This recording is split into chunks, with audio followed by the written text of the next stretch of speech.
Ladies and gents, all great things come to an end, right? In this case, the culprit in our situation is Andrew Tate, Top G himself. His amazing mansions, his private jets, the exotic vehicles, all of the money that he had, all the beautiful women.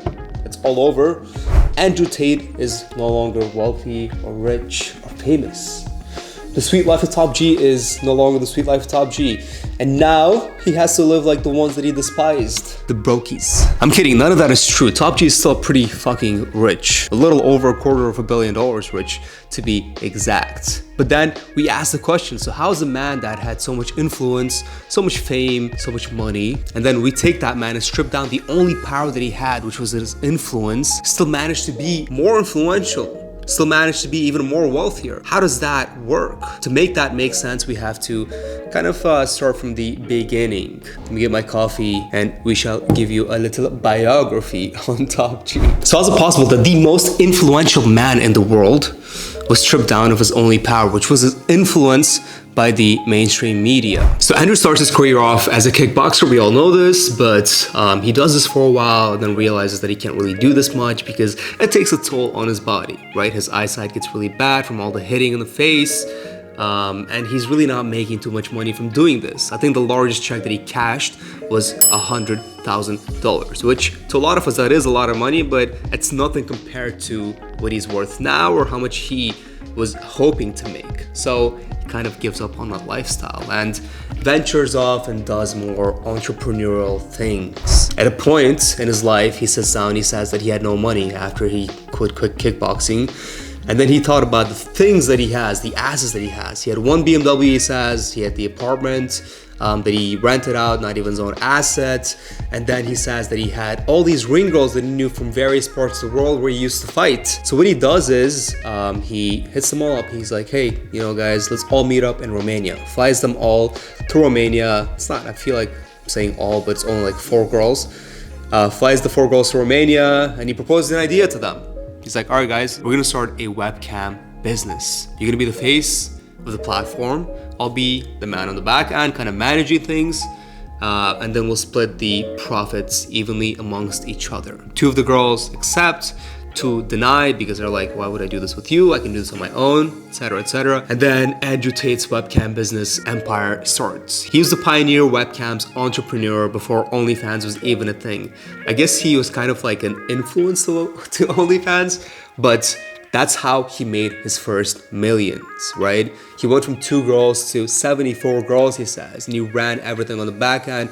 It even came to a point where the girls didn't even know how to chat with these men. So he's like, I was more enticing. He's like, I gave the girls keyboards that would not even be connected to the PCs. They would just look like they're typing. It was me and then a bunch of other dudes on the back end typing and talking to these dudes. I know, pretty weird. Whatever floats your boat, I guess. There came a point where one of the girls, fun fact, puked on his bed, and this is his side of the story, by the way, and then he ends up kicking her out, taking all the stuff, kicking her out of the house, his mansion, because he has millions at this point.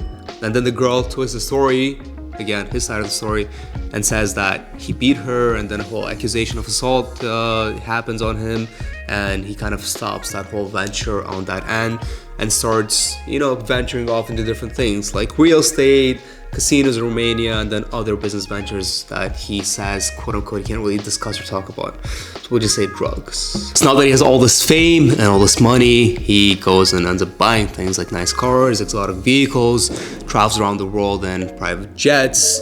And he's like, all right, so I have this lifestyle, I'm gonna go ahead and showcase it on social media. So he has starts a YouTube channel where his cousin kind of follows them around and showcases that whole lifestyle to his YouTube audience. And alongside that, he also talks about his edgy ideologies. That's what gets him and gains him his preliminary fame. And with this newly found influence is where he makes his big boy money. Hustlers University. This is where he kind of teaches young students and his fans and his followers how to defeat the system, how to come out of it and become one that's outside of the matrix, is what he says.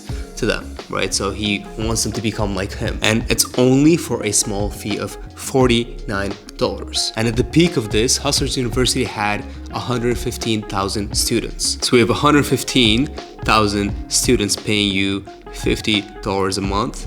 You're making $5.75 million every single month. This is what took him from his low 7 figures to his high 8 and 9 figure net worth. Alright guys, I feel like I went into a bit of a tangent in this video, but the moral of the story is that Top G is actually a very, very intelligent man, right? Anybody that knows how to make $6 million a month also knows that he has to diversify his portfolio, invest the funds into other means that are cash flowing businesses where he does not really have to work a day of his life. Whether it's casinos, real estate, or cryptocurrency, Andrew has his money tied in a lot of different assets that are cash flowing for him, and even some assets, like I mentioned before, that he can't really talk about. Whatever that is, he's intelligent enough to make investments that are allowing him to buy all of these things that he has in this lifestyle that he continues to live. So Top G is not gonna go broke anytime soon. And if this media ban did anything to him, it made him even more influential. That's why you see all of these influencers on Instagram and YouTube wanting to do podcasts with him. His face is more on YouTube than it used to be before. A man of influence like that, a man that is liked by the mass, you can't really take away from media, even if you try, and that's what we see is happening with him. And with all of this being said, what color is your guy?